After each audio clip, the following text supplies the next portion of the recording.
Welcome to online classes of Sonia International School. This is class 10 and today I am going to explain something about chapter first of civics, that is power sharing. Okay, so students of class 10, please take out your NCERT civics book. I think you all have taken, because you know very well in this time online classes are going on, so that is why you all are ready for that. Okay, so take out chapter first, power sharing. Or chapter first is power sharing. We can know, we can understand by its title, means that sharing of powers. What is sharing of powers? Means जो भी चीज़ें हैं, जैसे किसी एक के हाथ में अगर कोई पावर दे दी जाती है तो वहाँ पे स्मूथली कोई भी काम होना बहुत मुश्किल है। जैसे अगर हम अपने घर में देखें तो भी देखते हैं कि हर एक पर्सन का कुछ अलग अलग पावर दिया गया है। पापा का काम कुछ और है, मम्मा का काम कुछ और है, दूसरे जो पर्सन है उनका काम कुछ और है। लेकिन अगर हर एक power means every power if we will give to one person, it can't be run smoothly, whether that is a family, school, institution or any workplace or any country. So means is that power sharing is very needy for everywhere and for everything. In this chapter there is taken example of two countries, that is Belgium and Sri Lanka. There were something conflicts also, but before to going on that point, we will discuss about forms of power sharing. Okay. So there are mainly four forms of power sharing. First one is organ of government, just that is legislature, executive and judiciary. Means जो government है उसका organ क्या, उसकी उत्पत्ति क्या है, that is legislature, executive and judiciary. Second one is governments at different levels. What are the levels of the government? That is general government and provincial or regional level. Means we can say for general government we can take example of central government, and provincial or regional, that is state government or community government. These are also in this one. Third one is among different social groups, just like religious and linguistic groups. If we can see this sharing of power, that is also given on the basis of this third one point, among different social groups. Just like on the basis of religious, if there are religion people of Sikh, so are living in any area, so people will give majority or give more power to them.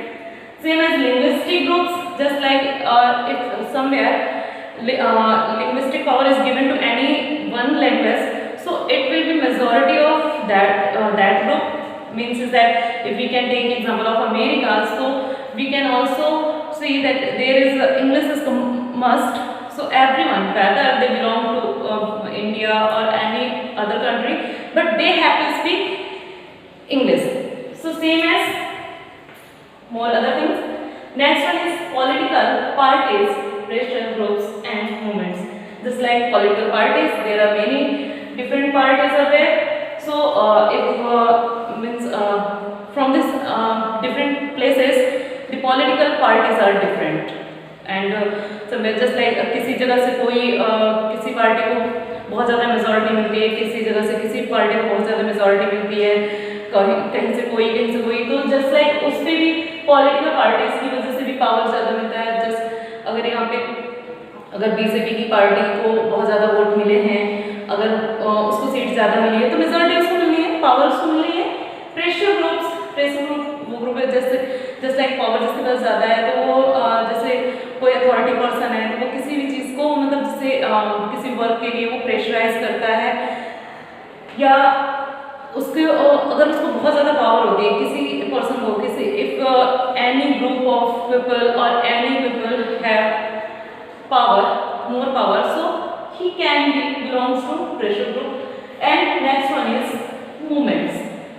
Moments is also if there is something going on wrong, जैसे अगर कुछ गलत हो रहा है society में, तो कुछ ग्रुप जो होता है पीपल का, तो वो लोग ये सोचते हैं कि नहीं ये चीज़ ऐसा नहीं होना चाहिए, वो ऐसा नहीं होना चाहिए, ऐसा नहीं होना चाहिए, जस्ट लाइक फिर वो उसके खिलाफ जाते हैं, उसके अगेंस्ट में जाते हैं and also they make movements, और वो आंदोलन स्टार्ट करते हैं ताकि उसके बाद कुछ चीज़ें ऐसी होंगी और उनको भी अथॉरिटी मिलेगी, उनको भी पावर मिलेगा। So these are the forms of power sharing. तो अगर हम बात करें पावर शेयरिंग की, तो इन सब चीज़ों से हमको ये चीज़ें रियलाइज हो जानी चाहिए कि पावर शेयरिंग जो है बहुत ज़रूरी है किसी भी कंट्री के लिए। तो यहाँ पे हम एग्जाम्पल अगर लेंगे तो बेल्जियम का अगर लेते हैं सबसे पहले, तो बेल्जियम की अगर बात करें तो power sharing is the very spirit of democracy, ये बहुत ही जरूरी है। जैसे कि बेल्जियम में क्या था कि वो एक बहुत ही छोटी सी कंट्री थी, means Belgium is a small country in Europe, in the capital city, जो उसका कैपिटल सिटी था वो क्या था, ब्रुसेल था। लेकिन जो वहाँ पे पीपल थे, तो पूरी जो कंट्री थी वहाँ पे 59% जो लोग थे, 59% people were speaking Dutch, but other 1% only French speaking people, and also let's are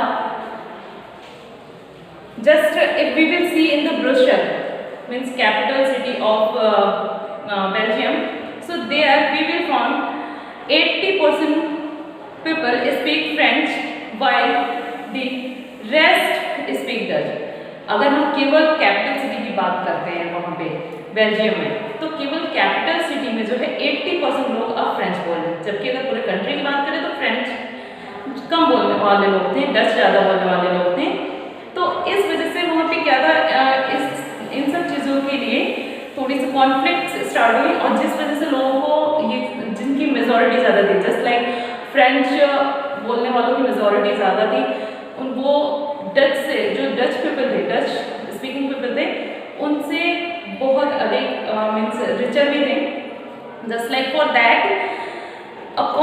means उनको ऐसी चीज़ें लगी, और इन सब चीज़ों को ही लेके उन्होंने कम्युनिटी गवर्नमेंट बनाया, और मतलब जस्ट लाइक कॉन्स्टिट्यूशन में इन सब बातों को रखा गया, और उसके बाद constitution describes that the number of Dutch and French speaking ministers shall be equal in this central government.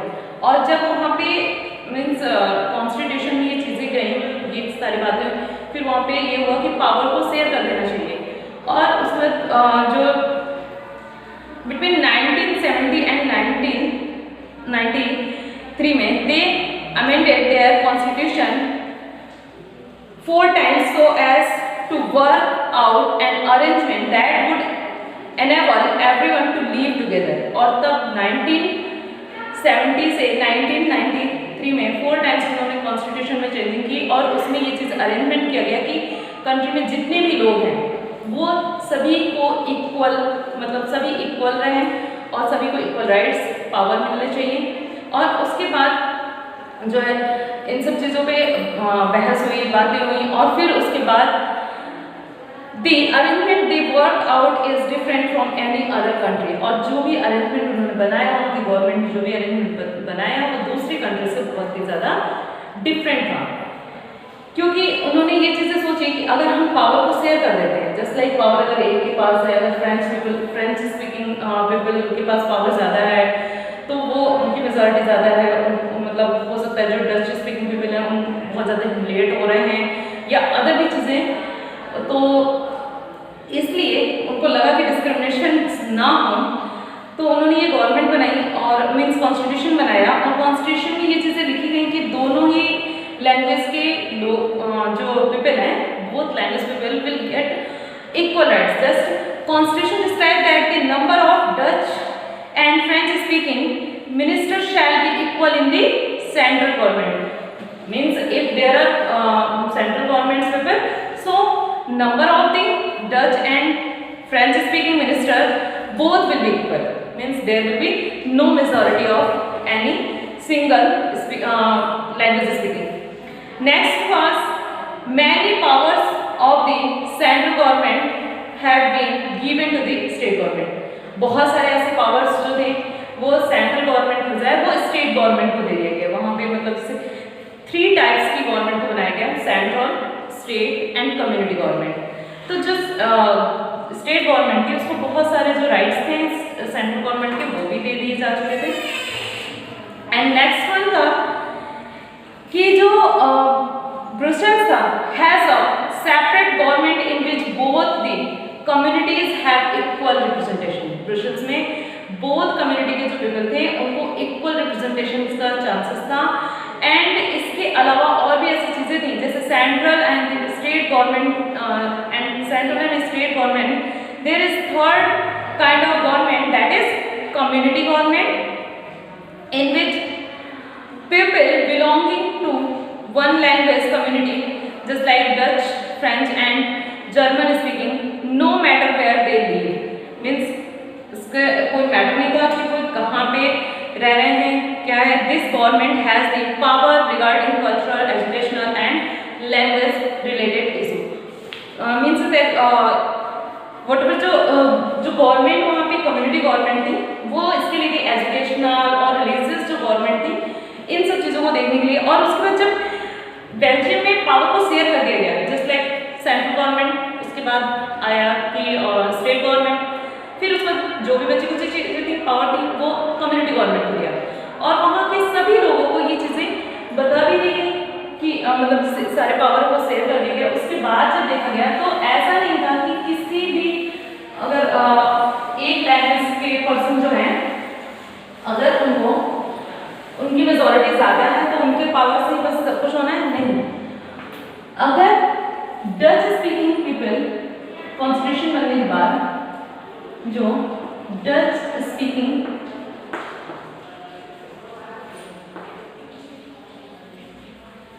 People ने अगर कोई भी लॉ या कोई भी रूल बनाया गया और अगर उसमें ना कर गया तो वहाँ पे फ्रेंच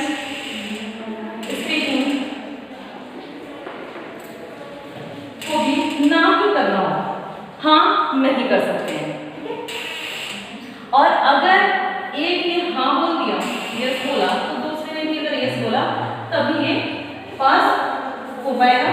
और अगर इन्होंने ना बोला और इन्होंने हाँ बोला तो ये क्रॉस हो जाएगा, मीन्स ये लॉ नहीं पास होगा।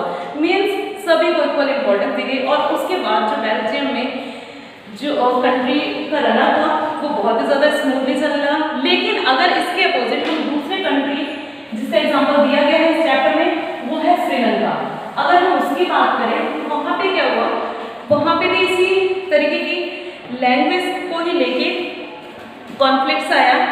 जस्ट लाइक श्रीलंका में क्या था, population with 74% Sinhala speaking and among Tamil speaking were 13%, that is called Sri Lankan Tamils and rest Indian Tamils. In 1956, Sinhala was recognized as the only official language of Sri Lanka. So क्या हुआ कि same as in Belgium, in Sri Lanka also there was conflicts with between the languages. That is why Belgium has made its other constitution and he has shared the power to the government. But in Sri Lanka it was opposite. You can see in the chapter also, you can take the book and there is already given. We can see just in the book. Just here is also given. Sri Lanka emerged as an independent country in 1948. The leaders of the Sinhala community sought to secure dominance over government by virtue of their majority. As a result, democratically elected government adopted a series of majoritarian measures to establish Sinhala supremacy. In 1956, an act was passed to recognize Sinhala as the only official language. Means there was no any facilities of power sharing. Sri Lanka ने क्या किया, वहाँ पे कोई भी power को share नहीं किया और जिस वजह से वहाँ पे आज भी इस टाइप की प्रॉब्लम हो रही है। जबकि डेमोक्रेटिक जो कंट्री है वहाँ पे पावर का शेयर होना बहुत जरूरी है, क्योंकि जो हमारा चैप्टर है अभी है पावर शेयरिंग। इसी से हम इसके टाइटल से इस चीज को समझ सकते हैं, पावर का शेयर होना। यानी कहीं पे भी, चाहे आप स्कूल को ले लें, चाहे किसी भी चीज को ले लें, अगर केवल एक पर्सन को पूरा काम दे दिया जाए और वर्क, तो वो नहीं हो सकता है। जस्ट लाइक अगर हम एक केस भी करते हैं, अगर हमको कोई कंप्लेन भी होती है, तो सबसे पहले हम स्टेप बाय स्टेप उसको जाते हैं, क्योंकि पावर को शेयर किया गया है। जैसे हमको कंप्लेन करना है तो पहले पुलिस का वर्क है, उनको पावर है कि वो अरेस्ट करेंगे, ना कि वो उनको पनिशमेंट देंगे। पनिशमेंट देने का पावर जो है वो कोर्ट को है, वो पावर उनको है। तो अगर ये पावर डिवाइड ना करके केवल एक ही पर्सन को दे दिया जाए, वही अरेस्ट करेगा, वही उसको पनिश करेगा, सब कुछ करेगा, तो मे बी इतना स्मूथली कंट्री